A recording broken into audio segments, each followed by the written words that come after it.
Awesome. Thanks, Donald.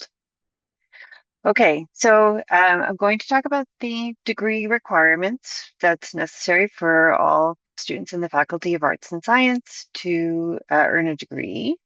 But before I begin, I just want to say that we're going to be giving you a lot of information today in this session and in the timetable session that's coming up at 11:30. This session is being recorded and the videos will be posted to the Innis 101 Corpus. And all of this information is also already in small, digestible modules listed for you under Module 2 in the Innis 101 Corpus. So if it feels like a lot, we understand.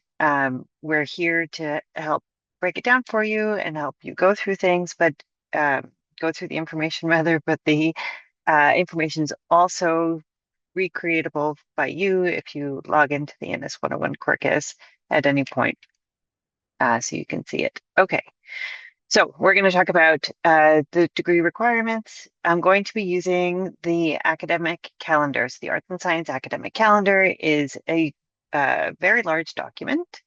Um, it used to be printed, and when it was printed, it was about an inch and a half thick. Um, hang on, I'll advance the slides.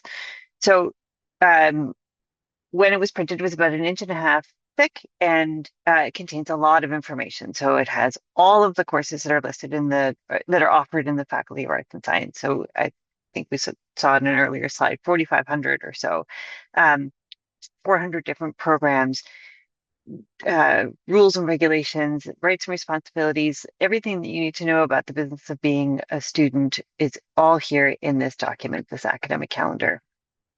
Um, for the remainder of my slides, I'm going to talk about the degree requirements, which you can find up here in the upper left-hand corner. So if I click on that link, I get to a page that looks like this.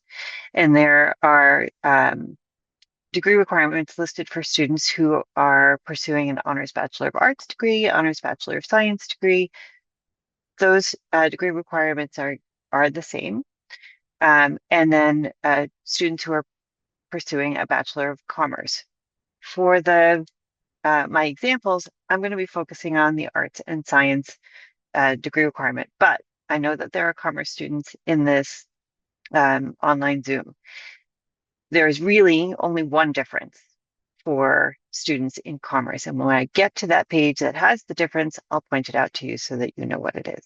Okay, so I'm going to click on this link, the Bachelor of Arts, Honors Bachelor of Science, degree requirements, and it comes up to a page that looks like this.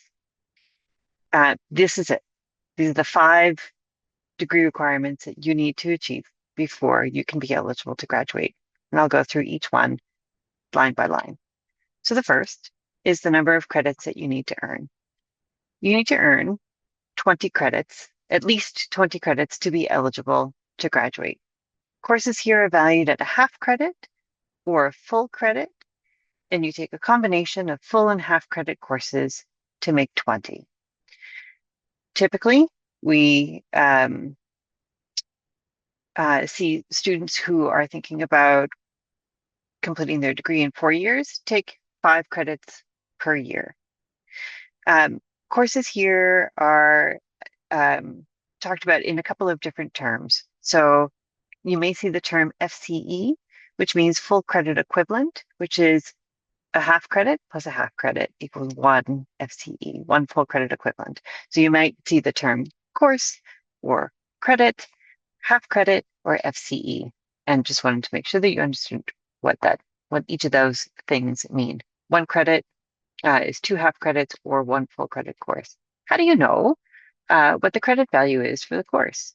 Well, it's in the course code. So here's an example. All course codes have 8 characters. The first 3 letters of the course code will tell you the department the course is offered through. So in my examples here, the INI 100 course is in Innis College, first year one's program course. The CIN 105 course is a cinema studies course. If it were a math course, it would start with MAT, in English course, ENG, and so on. The next three numbers will tell you the level of the course, and I'll get to that in the next slide. The next letter will be either an H or Y. If it's an H, it means the course is valued at a half credit. And if it's a Y, it means the course is valued at a full credit. The last number 1 in the course code means that the course is taught on the St. George campus. There are 3 campuses associated with the University of Toronto: University of Toronto Mississauga, University of Toronto Scarborough, and University of Toronto St. George. St. George is the campus to which you belong. The courses that are offered here at this campus end in the number 1. Scarborough courses end in the number 3, and Mississauga courses end in the number 5. So as I mentioned earlier, if you're thinking about graduating in 4 years, you may have worked out that you want to take 5 credits per year. You don't have to. You can take fewer than that if you wanted to. Being considered full-time is just 3 credits across the fall and winter session. So the university doesn't put a limit on the number of years it would take you to complete your degree. So if you wanted to take a half credit a year for 40 years, that's okay. You just need to earn at least 20 credits to be eligible to graduate. You can take a maximum of 6 credits during the fall and winter. We don't recommend that. It's considered 120% enrolled. It's a lot of work, unnecessarily so. But it is an option for students, and you can take up to 2 credits as well in the summer. Okay, so that's the number of credits. The next degree requirement is not happening. Get to the next slide. There we go. Okay, so I mentioned when I was showing you the course code earlier, the 3 numbers in the middle of the course code designate the level of the course. We have 4 different levels of courses: 100, 200, 300, and 400. 100 level courses are considered introductory. 300 and 400 level courses are considered senior level. And out of your 20 credits that you need to earn, at least 13 of those credits need to be at the 200 level or higher, with at least 6 credits at the 300 level or higher. So you might want to know, how do you know the course level? I've already sort of given this away. It's in the course code. So the 3 numbers in the middle, it's the first of the 3 numbers that will tell you the level of the course. These 4 different levels roughly correspond to your year of study. In your first year, you'll most likely be taking all 100 level courses. 100 level courses often act as prerequisites for upper level courses. So a prerequisite is prior preparation. So course that you would take to prepare you to be able to take the upper year course. But there are some courses that you can take starting at the 200 level. They typically have the word introduction in the course title. And then you'll be able to look in the calendar and see if there are any prerequisite courses necessary for them. Okay, so if you need to have 13, if you're graduating with 20 credits and you need to have at least 13 at the 200 level or higher, this means you should try and avoid taking more than 7 credits at the 100 level. You can. It just means that you'll have to have more credits at the end of it all in order to be eligible to graduate. So if you're coming in with advanced standing credits from your AP courses or IB or GCE or A levels or something like that, you might want to be careful about the number of 100 level courses you're taking, because your transfer credits, which you can have a maximum of 3, will also all come in at the 100 level. So if you have 3 transfer credits at the 100 level and take 5 100 level courses in your first year, then that's a total of 8. It just means that you'll need 21 credits by the end of your degree in order to be eligible to graduate. So again, if this sounds like something that you're going to be faced with, you might want to look and see if your advanced standing transfer credits can count as a prerequisite for your 200 level course, or if there's some 200 level courses that you can take in your first year that have no prerequisites, or you can decide to take perhaps fewer than 5 in your first year to ease yourself into the academic transition. Okay.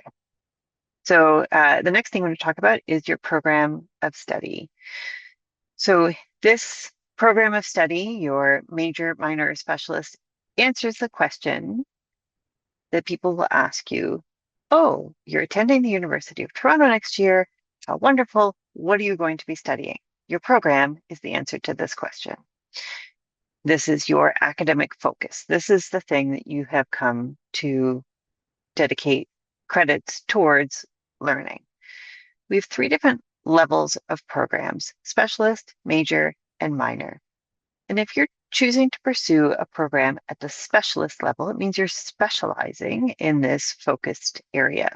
So out of your 20 credits, a specialist would require 9 to 16 credits and more credits at the 300 or 400 level, so the real senior level. You're really diving deep into that subject matter.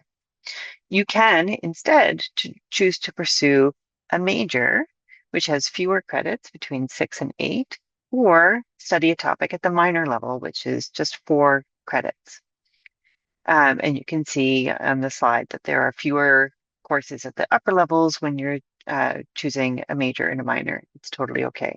There are 3 different combinations of specialist, majors, and minors that you can choose to pursue. And for my commerce friends in the audience, this is the difference. This is where the degree requirements differ for you.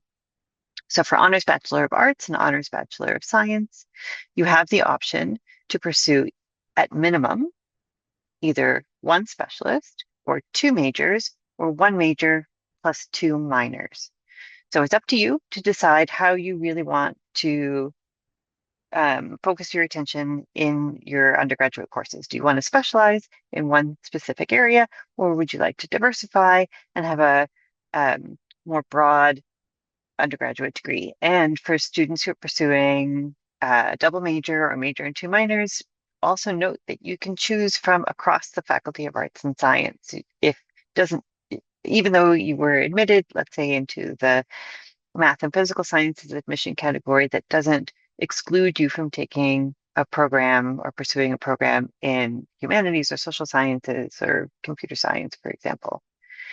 For Bachelor of Commerce, in order to get your Bachelor of Commerce degree, you only have the option of pursuing a specialist. So there are 3 different specialist options: management, finance and economics, or accounting.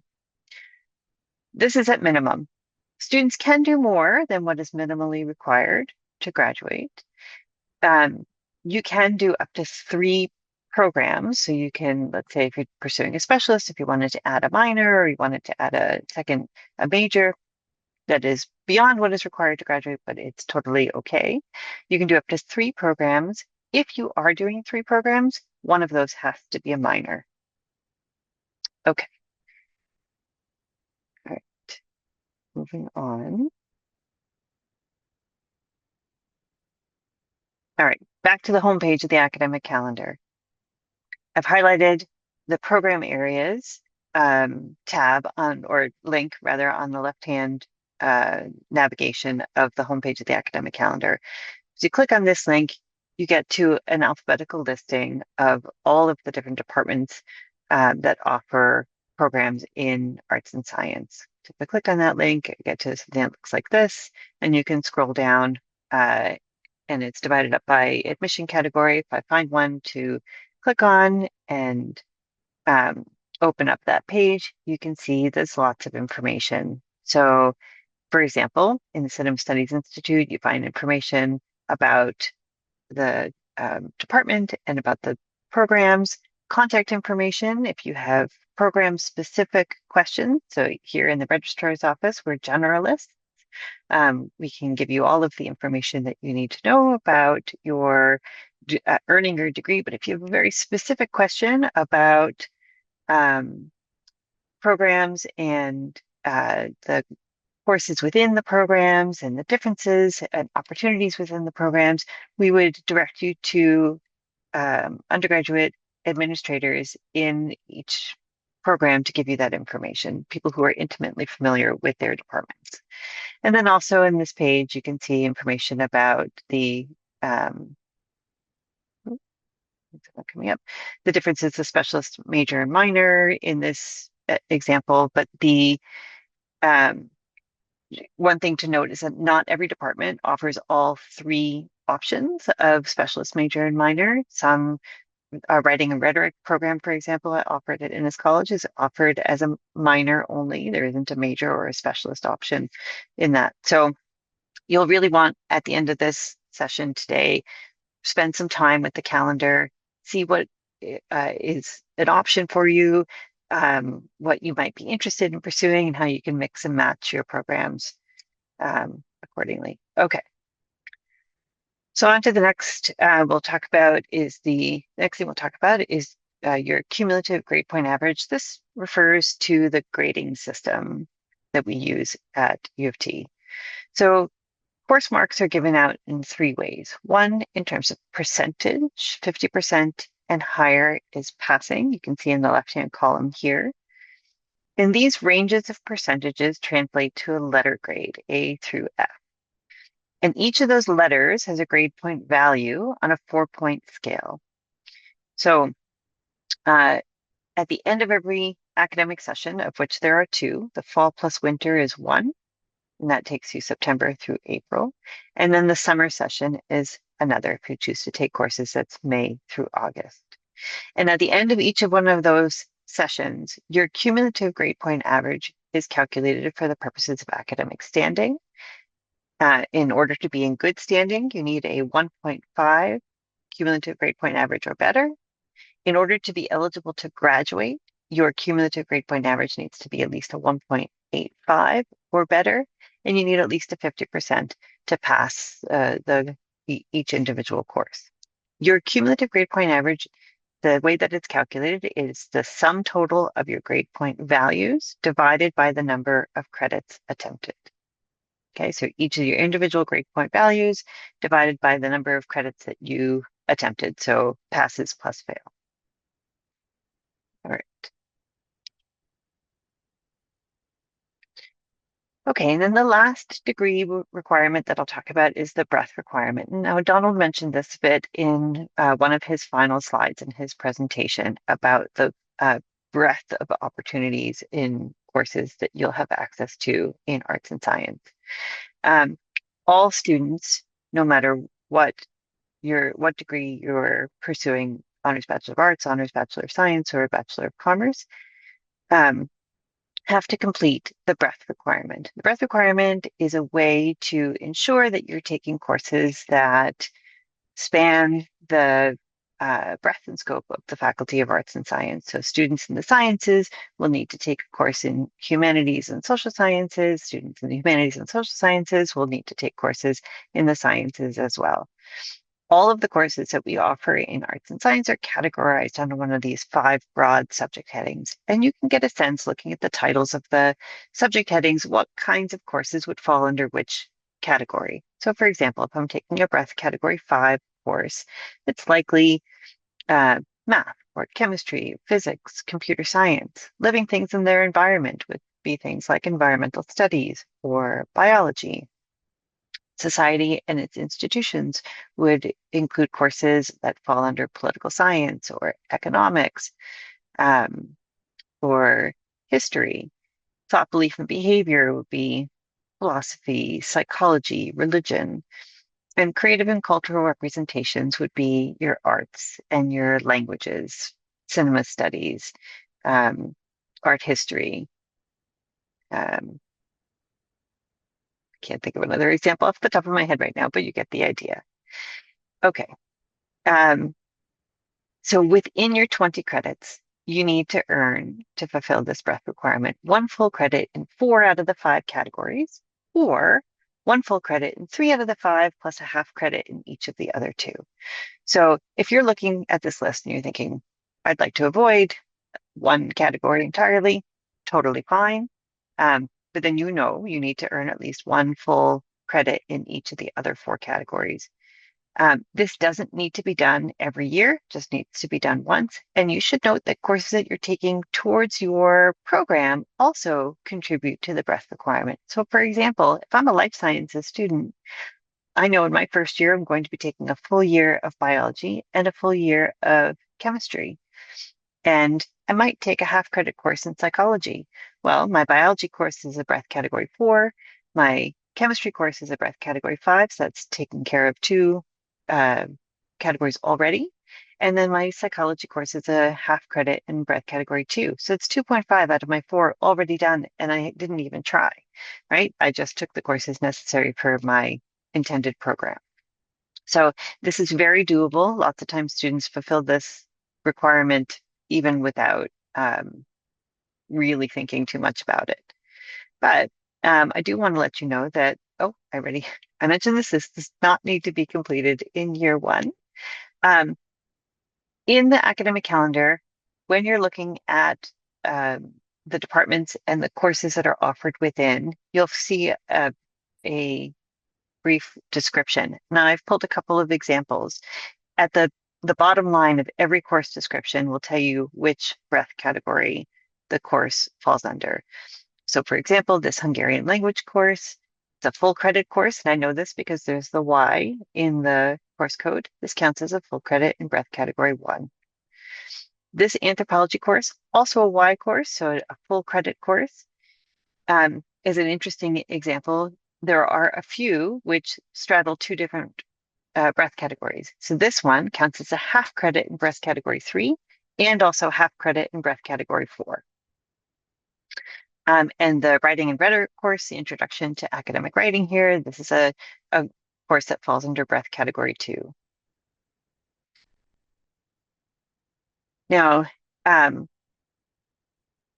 my forte is not in the sciences. So if I were sitting in this audience and thinking, I'm nervous about taking a science course, the university understands and does not expect you to be taking a calculus course or a course with a lab or something that a science student might be taking to work on their program requirements. There are courses that are intended for students who are taking a course to fulfill the breadth requirement. And what you want to do is look for courses that have, or just course descriptions rather, that have sentences like these that I've highlighted here. This is intended for students with no science background. This is meant for fulfilling the breadth requirement. Here's a couple of other examples. Oh, I took that out. Okay. Um, Environmental studies is another one. ENV 100 and 200 have language in there. Course descriptions, they count as breadth category 4. Courses where it says this is intended to fulfill the science literacy portion of a student's degree requirements. Okay. All right. So using the academic calendar to choose your courses, there's kind of a natural order to these things. First, choose any courses that are related to any program in which you're interested. So use that A to Z program link on the left-hand navigation of the homepage of the academic calendar, just to start making a list of some programs that you think sound compelling to you. Second, consider some special opportunities, and we're going to talk in much greater depth in the breakout rooms for the timetable session about things like the first year foundation courses or ONES program courses or pursuing a certificate, which is an extra credential that you can add to your overall transcript. Certificates are not programs, but add an extra level of understanding of a particular topic for you. The third in order of priorities when you're thinking about what courses to take in your first year are something that fulfills a breadth requirement. So once you've taken the courses necessary for your first year, for your intended programs, then selected other special opportunities that are only available to first year students, like the first year foundation courses or ONES program courses, then think about, okay, well, I have some room left in my schedule. Maybe I'll find something that satisfies a breadth category that I don't have yet. And then fourth, any other electives, so course that you're taking just for the joy of learning it. All right. So I'm going to attempt to go into the calendar to give you a live demonstration about how to use it. So I'll try here to click this link. I hope this works. It does. Hooray. Okay, so this is the calendar and I'm in it live. So I would go click here to program areas A to Z, and you can see it's a really long list. So can somebody unmute themselves and call out a program that they might like me, or a department they might like me to look into?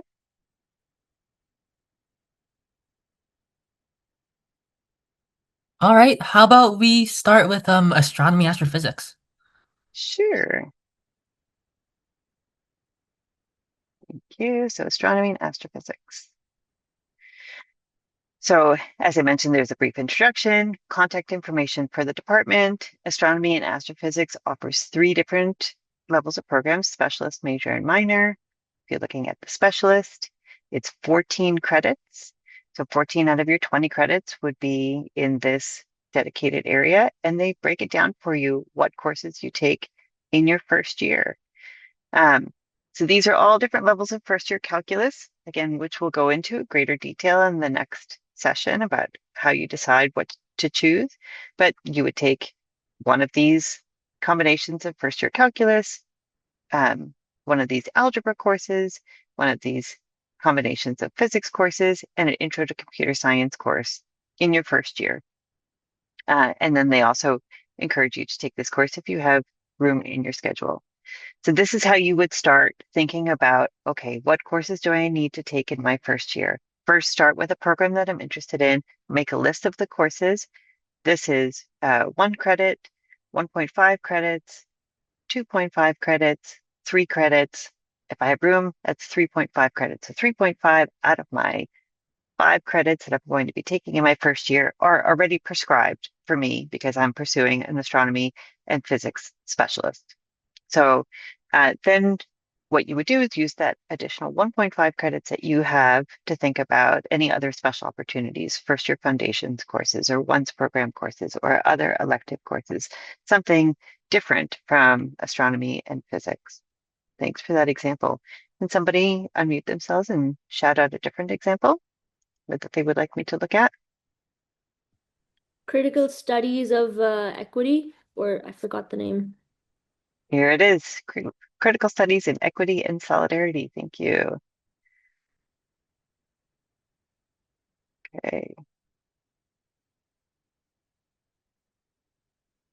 Okay, so critical studies in equity and solidarity is supported by New College, which is one of the other 7 colleges, but that's totally okay. As an Innis College student, you have access to any of the programs in the Faculty of Arts and Science.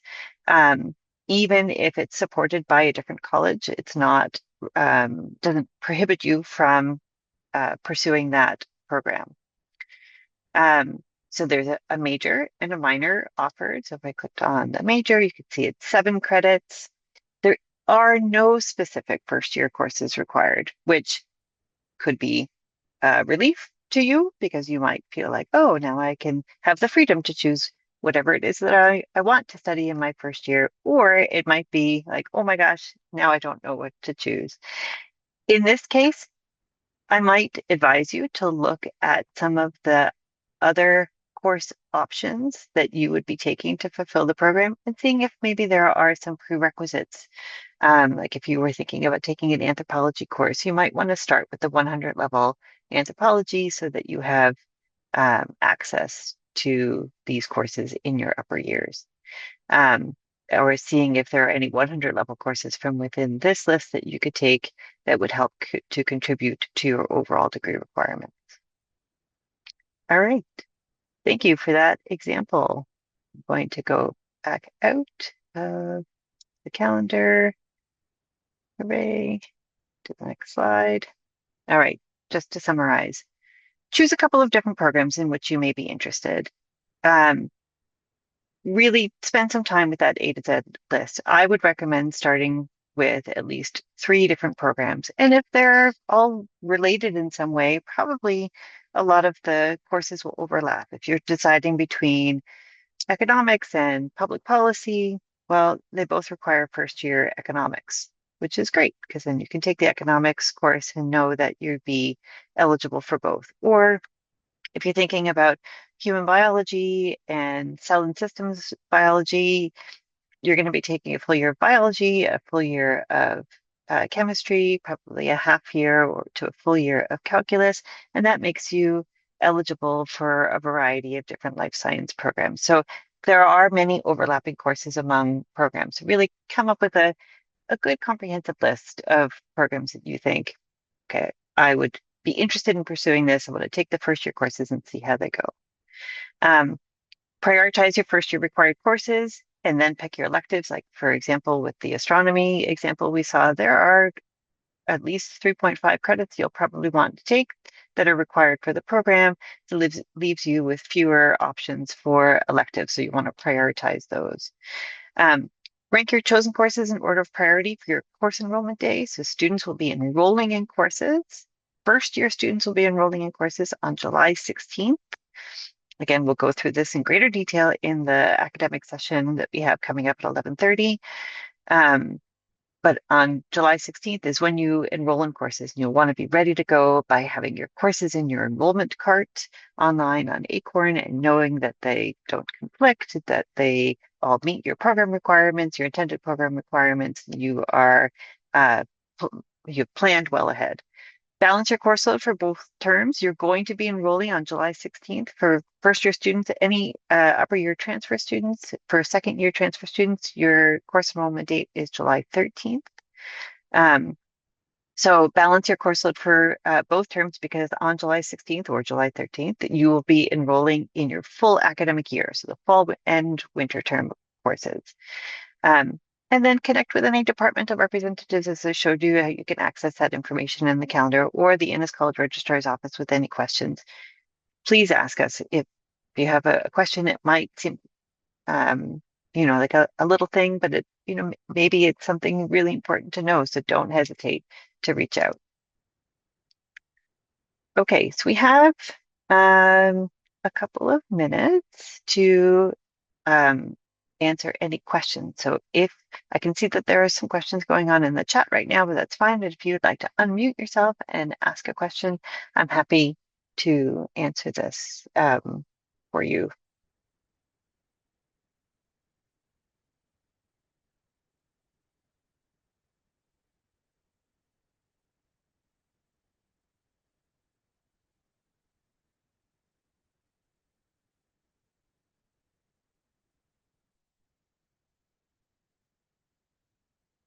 Okay.